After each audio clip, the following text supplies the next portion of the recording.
5 পূর্ণ 25-এর 4, 7 পূর্ণ 4-এর 1 এবং 4 পূর্ণ 10-এর 3 ভগ্নাংশগুলোকে মানের অধক্রম ও ঊর্ধ্বক্রম অনুসারে সাজাও। 4 মার্ক।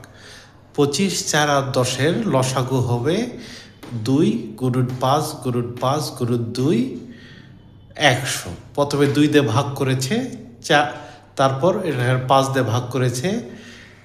যেহেতু 2 5 দিয়ে ভাগ যায় না, এই জন্য 2 হয়েছে। এই 4টি গুণ করলে হয় 100 লসাগু। তাহলে 5 গুণন 25 যোগ 4 ভাগ 25, 129 ভাগ 25। এখন 100-কে এই হর 25 দিয়ে ভাগ করলে 4 হয়।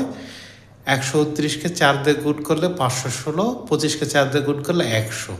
মানে সবগুলোর হর 100-কে 100-তে নিয়ে আসতে হবে, তাহলে মানের অধক্রম বা ঊর্ধ্বক্রম সমতুল ভগ্নাংশ পাওয়া যাবে। এখন 7 গুণন 4 যোগ 1 28 আর 1 29 ভাগ 4। এখন 100-কে 4 দিয়ে ভাগ করলে 25 হয়।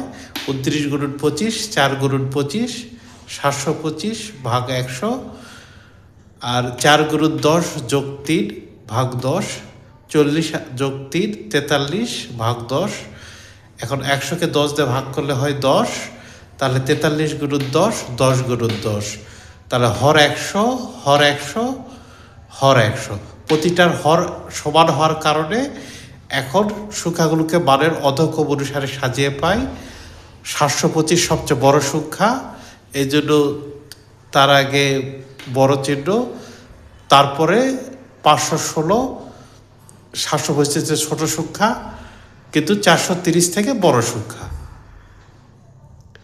এই সংখ্যাগুলোর ভগ্নাংশ মানগুলো এখানে লিখে দিলেই বড় থেকে ছোট আকারে সাজানো হয়েছে।